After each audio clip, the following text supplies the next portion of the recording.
Bueno, entonces ya estuvimos viendo cuáles serían algunas definiciones de cultura que salen un poco o que mueven un poco ese eje de cultura igual conocimiento.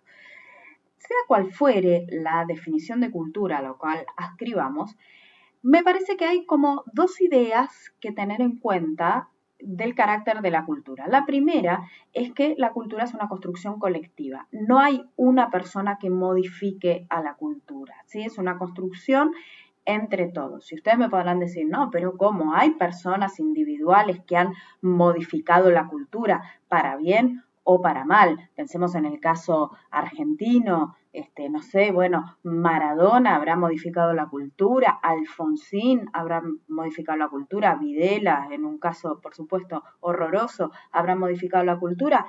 En realidad, estas personalidades únicas no hubiesen modificado la cultura, sino hay todo un colectivo que lo que hace es tomar o rechazar sus ideas y sus acciones y en ese caso modificar la estructura de la cultura. Pero entendamos esto, la cultura es una construcción colectiva. Y segundo, que la cultura es dinámica, la cultura cambia y cambia permanentemente. Piensen todos y todas los que están viendo este video cómo en sus años han visto cambiar vertiginosamente la cultura en la que viven. Piensen esto, piensen lo que ha pasado con el lenguaje. Hace unos años decíamos todes, todes, ¿qué será todes? ¿Sí? Pensemos cómo ha cambiado nuestra visión respecto de las opciones y las identidades de género. Antes no se hablaba de identidades de género, se pensaba hombres, mujeres y en todo caso después los homosexuales y ahora entendemos el género como algo y los géneros como algo muy distinto. Y piensen en este aparato, ¿sí? Y cómo han modificado, no se hagan todos los jovenzuelos, que cuando todos ustedes nacieron no estaba todavía, ¿sí? Y cómo ha modificado nuestra cultura. Las redes sociales, bueno, yo que para algunos de ustedes soy un dinosaurio, ¿sí? Nací cuando no existía la televisión por cable y no existía internet. Piensen eso. Ustedes dirán, ¿qué hacía, pobre? Bueno, sí, después les cuento qué hacíamos cuando éramos chicos para divertirnos. Entonces, bueno, piensen esto, ¿no? Que la cultura también es excesivamente dinámica. Entonces, lo que vamos a empezar a ver, que también se transita en el texto de Horton, es todo lo referente a la estructura de la cultura. Primero, la idea de mores. ¿Qué será esto? Fíjense estas dos imágenes. ¿Cuáles les resultarán más familiares? Y ustedes me van a decir, sin duda, o muy probablemente, la primera, ¿sí? Reunirse, tomar mate, estudiar al aire libre, estudiar con un compañero, con una compañera, y quizás la segunda van a decir, ay, qué asco, bichos, comen bichos, etcétera, ¿quiénes serán los asquerosos que comen bichos y demás? ¿Por qué? ¿Qué es esta idea de mores? Bueno, les cuento. Los mores son todas las construcciones de las ideas que cada sociedad crea respecto de lo que es conveniente y de lo que es inconveniente. Entonces, piensen que la vida social solo puede desarrollarse si entre nosotros hacemos determinados tipos de acuerdos para que la convivencia social sea posible, ¿sí? Y entonces, estas ideas que pensemos con lo que dijimos recién, son colectivas y dinámicas, constituyen la idea de los mores. Y hay mores respecto de todo. Por ejemplo, hay mores respecto de lo que conviene ponerse para, o sea, vestirse de determinada manera para determinada ocasión. Y esto no quiere decir una cuestión de condena de tipo delictiva o de tipo moral, pero si uno va, qué sé yo, en jogging a un casamiento, probablemente no va a estar de acuerdo a los mores instituidos por nuestra cultura. O bueno, qué sé yo, cada cual hace los casamientos como quiere. Después, pensemos que hay determinados mores que son tan constitutivos y tan fundantes, y presten mucha atención a esto, tan fundantes para la vida social, que terminan después convirtiéndose en leyes. Por ejemplo, la prohibición de matar, ¿sí? Pero entendamos que ni todas las leyes son mores, ni todos los mores son leyes. Bueno, me voy, así ves un poco lo que te preparé. Hasta ahora vimos el concepto de mores, ¿sí? Como estas ideas que cada sociedad instala de lo que es conveniente o inconveniente. Te hago una aclaración respecto de los mores. No existen mores universales. Cada una de las sociedades crea sus propios mores. Y esto es muy importante entenderlo porque hay determinados valores que nos parecen tan fundamentales que son universales, pero no, por fundamentales que sean esos mores, también son construcciones sociales. Por ejemplo, la prohibición de matar o la prohibición del canibalismo o la prohibición del incesto. ¿Sí? Entonces esto lo vamos a unir con esta segunda idea que hace la estructura de la cultura, que es la idea de subculturas y contraculturas. Cuando hablamos de subculturas o de contraculturas, estamos hablando de determinados valores que nuclean a las personas y hacen que se agrupen. La diferencia entre una subcultura y la contracultura es su relación con la cultura dominante, o sea, su relación con la cultura que las alberga, ¿sí? Entonces, ¿qué decimos? Que las subculturas son características de valores que nuclean a personas pero que no se ponen en cuestión o que no ponen en crisis a la cultura dominante, ¿sí? O sea, que lo que hacen es reforzar a la cultura dominante estas subculturas y enriquecerlas. Por ejemplo, subculturas propias que están en nuestra cultura podrían ser los vegetarianos, los hinchas de determinados partidos de fútbol, los hinchas, también los adherentes a determinados partidos políticos, ¿por qué no? ¿Sí? Las religiones que nuclean a grandes grupos de personas, los inmigrantes que existen en nuestra cultura, que es muy diversa y muy rica en ese sentido. Piensen, la cultura argentina realmente tiene mucho de riqueza de sus inmigrantes, ¿sí? En cambio, los grupos contraculturales, ¿sí? Son aquellos grupos que están nucleados por valores que confrontan a la cultura dominante.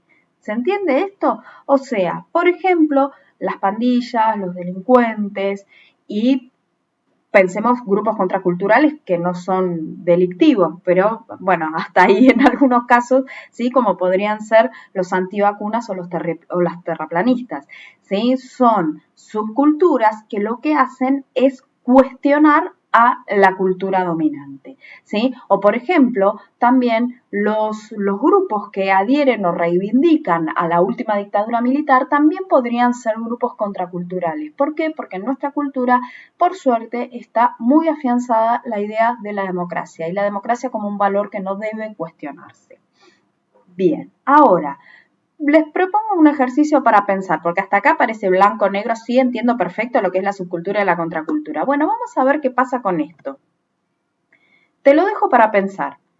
¿Te parece que los grupos feministas radicalizados son subculturales o contraculturales? Estaría bueno que lo pienses y en todo caso después cuando nos veamos cara a cara en la clase lo discutimos y vemos qué te parece. ¿Sí? Bien, otro concepto que hace a la estructura de la cultura es la idea de cultura ideal y cultura real. Es bastante simple entender la diferencia. La idea de cultura real, vamos a empezar al revés, la idea de cultura ideal tiene que ver con justamente estos valores y estos modelos que cada cultura se propone como justamente parámetros a seguir. ¿Sí? Entonces, dentro de nuestra cultura ideal estaría, como se ve en estos casos, por ejemplo, que los alumnos estén ordenados y atiendan en clase, que las parejas sean fieles, unidas y felices y que se respeten las normas de tránsito. Pero la cultura real tiene que ver con todas esas prácticas culturales que a veces están más o menos alejadas del ideal cultural. Por ejemplo, en muchos casos, sí, lo que vemos es que los alumnos no están tan felices, contentos y ordenados, sino bastante dispersos y desordenados en clase, que no se respetan las normas de tránsito y muchas veces se trata de sobornar a las autoridades, o que las parejas incurren en infidelidades. ¿Sí? Esto es la diferencia entre la cultura ideal y la cultura real. Seguimos con esta idea, son siempre, los ideales culturales no son universales, son siempre instalados socialmente, construidos socialmente. El ideal cultural es algo que se construye, no es algo objetivo que debería ser, sino que cada sociedad va planteando cuál es su ideal cultural. Y después sus prácticas verán cuánto se acercan o se alejan de ese ideal. ¿Sí? Después tenemos esta idea del etos y el etnocentrismo. El etos es ese conjunto de valores que terminan caracterizando a una cultura. Todo ese conjunto de mores, retomamos la idea de mores, todo ese conjunto de mores que hacen a la identidad cultural, ¿sí? Es el etos de una cultura. ¿Por qué pusimos estas imágenes acá? Porque, bueno, estaría dentro del etos cultural nuestro, ¿sí? La unidad familiar, nosotros somos muy familiares, también las relaciones con los amigos, nosotros tenemos una cultura en la cual valoramos mucho la amistad, mantenemos relaciones muy cercanas con nuestros amigos, casi de familiares, digamos, ¿sí? El fútbol, la pasión por el fútbol como deporte muy, muy instalado, también hacia nuestro etos, y también ese apasionamiento en la discusión política también es parte de nuestro etos. ¿Y qué es este asunto del etnocentrismo? Bueno, es una determinada tendencia de cada cultura a sentirse superior a otras, ¿sí? Este es el concepto de etnocentrismo. Hay culturas que son más etnocéntricas que otras, ¿sí? Pensemos, a mí me parece muy interesante pensar el caso de qué pasa con los libros de historia, ¿sí? Ningún libro de historia de ningún país con el que estudian sus alumnos y alumnas va a hablar mal del país del cual está contando la historia. Piensen así de simple. Pensemos lo que dicen nuestros manuales de historia, qué sé yo, sobre el conflicto de Malvinas, y pensemos lo que dirán los libros de historia que leen los chicos en Londres sobre el conflicto de Malvinas, ¿sí? Bueno, esto es una característica del etnocentrismo. Y por último, llegamos a la idea del relativismo cultural, ¿sí? ¿Qué es esto?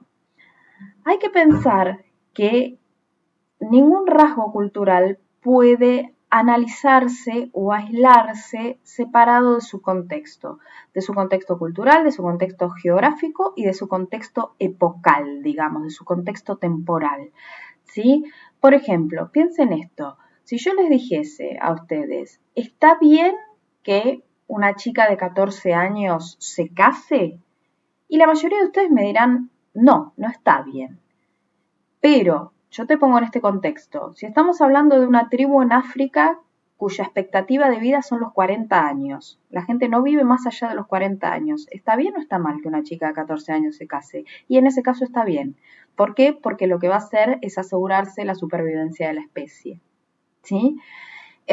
Pensemos el caso de, no sé, esta publicidad que les traigo acá de una batalla naval y que a nosotros nos pone, sobre todo a las mujeres, nos pone los pelos de punta porque vemos a el padre de familia divirtiéndose con el hijo y allá a la mamá y a la nena que están felices de poder estar limpiando en la cocina para que ellos se diviertan, y a nosotros nos ponen los pelos de punta, pero pensemos que en determinada época esto estaba bien visto, ¿sí? Y no hubiese sido sino la tapa de un juego infantil. Era una característica de la época. Lo mismo con el matrimonio igualitario. Esta imagen que ahora nos resulta aceptable, normal y hasta agradable de una pareja homosexual casándose, sí, quizás hasta hace, en nuestra misma cultura, hasta hace no mucho tiempo, hubiese sido escandalosa, ¿sí? Entonces, estos tres ejemplos acá para mostrar la idea de relativismo cultural, más o menos tienen que ver todos con lo mismo, que es con la construcción de género. Pero bueno, a ver, te invito a pensar otros ejemplos que no tengan que ver con la idea de género. ¿sí? A ver si se te ocurren algunos ejemplos de relativismo cultural que tengan que ver con otros conceptos. Bueno, hasta acá han sido todas las ideas que transitan los hermanos Horton en este primer texto que se llama La cultura. Te veo en la próxima.